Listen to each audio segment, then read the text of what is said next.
Our Media Day coverage continues. Last year, there wasn't a whole lot to show on this little graphic here of significant non-conference games for Northwestern. Man, it's good this year. I mean, a game against Butler, go to Brooklyn, not just Texas, but Notre Dame is in that tournament as well.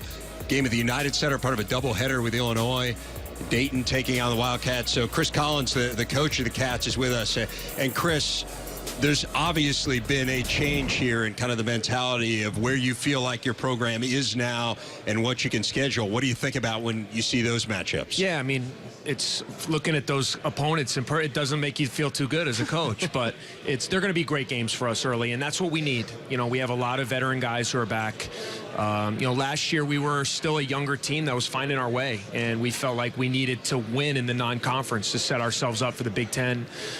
This year we've added some games, against some teams that are NCAA caliber, top 25 level type teams that we need to judge ourselves by, see where we're at, but also you got to find a way to win some of those if you want to have a resume that's worthy of being around at the end of the year. Yeah, it's interesting. You were talking with the whole group of the media earlier, and you were saying you referred to yourselves as a chalk team, that basically everyone that you were supposed to beat, with I think you said one exception you beat, and everyone you weren't supposed to beat, with one exception you didn't beat. Yeah. So how do you go from being a team that beats the teams that it is supposed to being one that wins some games that maybe are unexpected and gets into the postseason? Well, I look at our year last year. We won 20 games. We won 8 league games. We had 5 games in the league, 1 against Maryland, 2 against Ohio State, 2 against Michigan. And they were all tie game, 4 minutes to go, and we lost all 5. So for me, it's winning those close games against those high-level teams. And how do you do that? What I think it's mental toughness. I think that when you got to dig down and you got to get a stop when you need one, you got to get a long board, you got to take a charge, you got to make free throws, you got to step up and make a big shot when the game's on the line. To me, that's where toughness comes in, and hopefully our experiences that we've gone through some of those defeats, but also some wins. I think our experiences are the way you get better. I don't know that you can teach that. You have to live and learn. You got to not like what you've done poorly in the past, and you've got to want to change it. And I think we have the right personnel now to work through some of that and hopefully be better in those situations. Now, Dave very eloquently and gingerly pointed out the fact that your non-conference schedule looks a little different this year than it did last year, to the point where he said, we really didn't have anything to show last year. I'm not sure what we would have done. But at the same time, does that help you guys? I mean, you look at some of those close games. Yeah. And if you aren't challenged enough in the non-conference, do close games in Big Ten play go the opposite way? Because of, you haven't really had those challenges. Maybe right. Maybe true. And hopefully that, we've challenged ourselves a little bit more in that regard. We did play North Carolina, and we did play at Virginia Tech, which we won, and they were a pretty good team last year. So it wasn't nothing up there. No, I hear you. There were a couple games, but no, your point is well taken. Our schedule has been ramped up. I think those early season games, second game of the season, we're at Butler and Hinkle Fieldhouse. It's a tough environment to play in, and against a great program. Playing a team like Dayton, they're Archie Miller, top 25 program, Texas, Notre Dame, Colorado, 3 NCAA quality teams. So we're going to have some great tests early. I think our team needs it. And hopefully, not only do you want to test yourself, but you got to find a way to win a few of those games if you want to be relevant. Well, and a lot of the country doesn't understand. You were tested last year, no Vic Law, and also lost Alex Olaf for an extended period of time.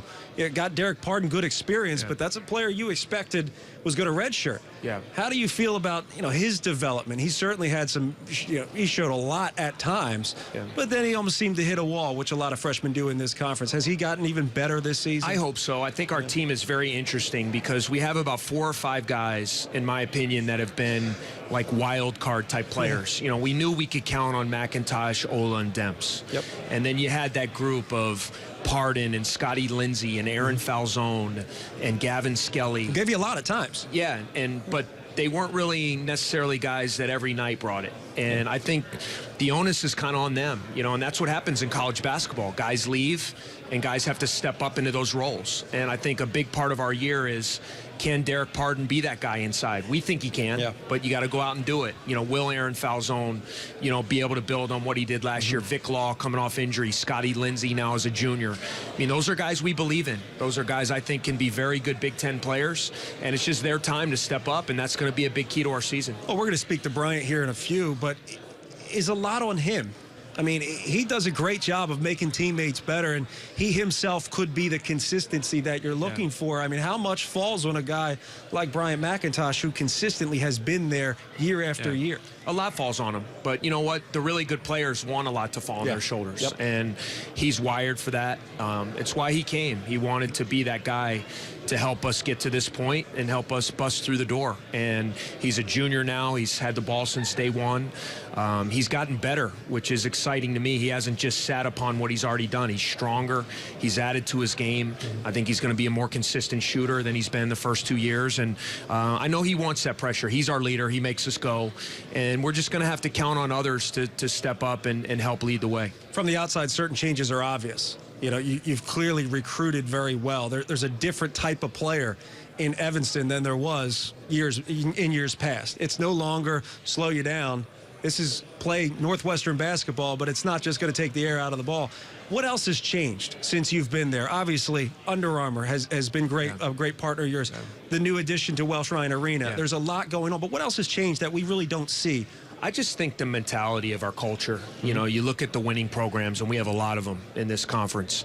You know, there's a way they carry themselves. There's a way they prepare. There's a way they practice. There's a way they walk on the court. You know, I can see a sense of confidence and a belief maybe that we didn't quite have, you know, and you got to build that. You got to build it by your performance, and you got to build it by winning some games. And I just sense a team that, you know, now has a belief that they are good and that they can play and they can win in this league, and that's what it takes. And how much of that comes from, I mean, clearly your experience at Duke, there's no way you accept anything other than a top 10 preseason. Right. I mean, that's just what you expect. I mean, how much of that impacts not only how you approach it, but how your players view the program? I think it's huge because, you know, like you said, the really elite programs, the programs that win year in and year out, they get in tough spots and they believe they're supposed to win. Yeah.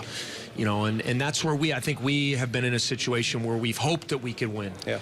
And it's just that little bit of confidence, that little bit of belief. And in order for us to take the next step, we have to have what you're talking about. And to me, that goes back to the mental toughness and the attitude. And I'm hoping these guys can be up to the challenge. I know they've been a great group to coach, and we've gotten better year in and year out. And I think we have enough veterans to be up for the challenge. Chris, you talked about building your program. You're building metaphorically, you're building literally too. And John alluded to the changes in the arena. What has that done to this point? And of course, it hasn't actually happened yet, but just the fact that you know it's going to happen, how has that helped you in recruiting? Well, there's no question that, you know, when you can show over $100 million plus project that's going to entail arena, locker rooms, practice courts, office space. I mean, it's going to be a whole makeover of all of our facilities. And, you know, with what Jim Phillips has been able to do with football on the lake, and now with what we're going to do with Welsh Ryan in our basketball area there is just off the charts. And the thing it does mainly is it motivates me even more, because anytime people put that kind of investment, it shows a belief in what we're doing and where we're trying to go. And it's gotten me even hungrier and more motivated to follow up and try to give everybody what they want. And that's a top-notch basketball program. Coach, you're a big Cubs fan, so I know you've got your mind focused on that. We've seen that team turn itself around and become the team now that everyone is expecting, perhaps to end up winning that World Series and breaking through. Northwestern trying to break through in the same way. For this to be the year, what would need to happen? What are the things, and we've talked a little bit about winning close games, but is there something kind of tangible you can put your finger on where you say, if we do this or these several things, we'll be a great team? Well, obviously, I think you got to stay healthy, and that's everybody. I mean, health is so big in today's day, and we've been hit just like everybody else has. If we can keep our core intact, we can stay healthy. You have to play well early, you know, and you guys saw our schedule. We got to find a way to win some of those games, you know, to boost our resume, get us playing good basketball going into the conference. And, you know, then more than anything, I think we gotta find a way to break through and get some of those close wins. And we've had some. I mean, it's not like we've lost every game, but, you know, looking back, when you say what could have been, you know, there's 5 or 6 games there that were right in our grasp that we let slip away, and our guys got to be, you know, tough enough and strong enough to be able to make those plays in this league. Like you guys know, I mean, the level of coaching, the level of players, these atmospheres you play in, I mean, every game is a grind. And like we always talk about amongst coaches, like just to win one game, people don't understand how hard it is to win one game in this league. I don't care who you play, home or road, and it makes it so much fun, though. It is fun. We look forward to it. Head coach head coach of the Wildcats, Chris Collins. Chris, thanks a lot. Thanks, guys. And good luck to your companies. Thank you. As We're going to well. do it. We're going to speak with a couple of the Cats coming up here. Sanjay Lumpkin, Bryant McIntosh. You see him there. They've built a entire marketing campaign around him. We'll speak to him about that and lots more as we continue on our Media Day coverage. Pleased to have a couple of Northwestern's players here with us, in Sanjay Lumpkin and Bryant McIntosh. And Bryant, we got all kinds of goodies here, right? So we just got to get right to it. This is the Bryant McIntosh dime. Yep. They've built the ad campaign around you as you are the assist man for the Wildcats, third in the nation among returning assist It's a medium, men. Dave. This might fit you, I think. You think so? Yeah. I'm kind of a medium guy. No shame. Look, I am what I am. Bryant, when you see all that, first of all, kind of how did it come to be, and what was your initial reaction when they came to you with it? Our marketing department just kind of came up to me and kind of pitched the idea, and I said, let's go for it. It's an election year. Why not? It'll be fun. So I'm not right now. I'm just kind of rolling with it, just going with the flow and kind of their ideas, and just trying to make the most of it. I think it's a cool opportunity. Sanjay, what has the reaction been in the locker room? The similar deal with Anthony Walker and the lunchbox. I remember when we were at preseason camp asking some of the different guys about it, and Justin Jackson was giving him the business a little bit. So what have guys said to B-Mac? Everyone's, giving him some crap. It's obviously fun, to be part of these commercials, these little campaign skits. And, we've all been pumping it up. And I think it's an awesome idea. It turned out great with Justin's campaign and with Ant's. And, it's a good idea. I would say, too, we don't talk enough about stars at Northwestern. And I think this puts you on the map because for some reason you still somehow fly under the radar.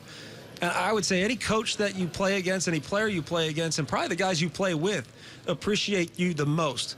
What do you think it takes this year to really start to open people's eyes about what you can do on a basketball court? Well, I'll ask you both that question. I think you have to win, and I think that'll come with winning. And I thought we won more last year. Obviously, we had a lot of success last year, but I think you have to build on that this year. But I don't get too worked up about it. I can fly under the radar and just be just all right with that.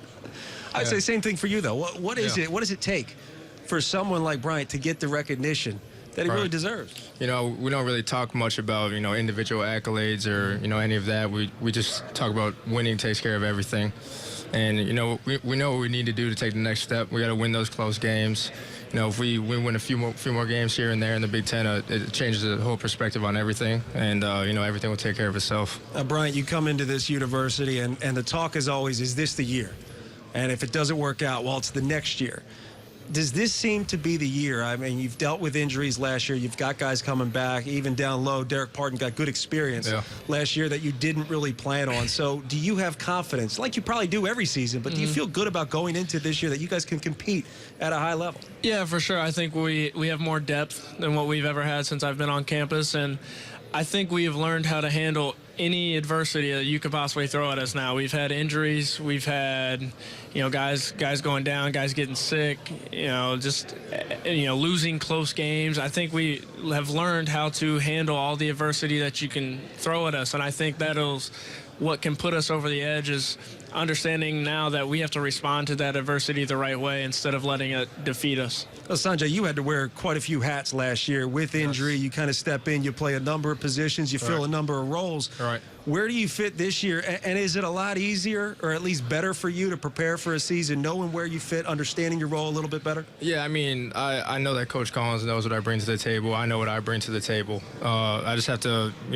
embrace my role. That's when I'm best, and that's what when the team, needs me. That's when I'm gonna do my best. And it's easy for me to lead these guys. I have a voice that guys will listen to. I have a voice that, resonates through the locker room, and I know what I need to do. Bryant, last year, you and Alex Ola really had a great two-man game. Yeah. And when he went down, you could see how that affected you. Yeah. It brought additional defense your way. Have you been able to work with Derek Pardon and in some way get him to learn the spacing, understanding where to go, making the right reads to not only get himself an open look, but keep defense away from you? Yeah, for sure. We have to keep the defense honest. And one thing we've really stressed to him is, Ola was really good with that rollout shot right at the baseline. And that's something he's worked really hard on, because that's a big part of our offense, is keeping the spacing and stretching the floor with that 5-man. So that's a big shot that he's been working on, and we've been trying to pump him with confidence that, hey, we want you to shoot that shot. That's an important shot that we need you to take, and we need you to make it. So it's a big deal for us. Mentioned the absence of Alex Ola. The other guy you lose who's a huge contributor is Trey Demps, who had been a big shot maker throughout his career. How do you replace his scoring? Who can step up and fill that void, Sanjay? We have a great freshman in Isaiah Brown. He's showed flashes, things that Trey had done. I played with Trey for 4 years, and I've seen flashes of that in Isaiah and his playmaking ability. And I feel like he can fulfill that role. Who else can step up, Bryant? Who's another guy on this team? Because that's when I look at you guys, I say, where does all of the scoring come from? So it's going to have to be done by a committee. I think I'm going to have to be a little more aggressive for one. But I think the growth of Vic Law and Scott Lindsey, having those two guys mature and grow up, and they're going to have to be aggressive for us. They're going to have to put the ball in the basket for us. And I'm really happy with the growth they've shown. And we'll see how things go in the Big Ten. Obviously, the guys are going to learn they need to defend them. So it's making counters and learning to pick their spots and figuring out how to help us put the ball in the basket. Bryant, McIntosh, Sanjay, Lumpkin, good to see you guys. Enjoy the rest of your trip to D.C. And yes, the campaign is on. A new face on the dime.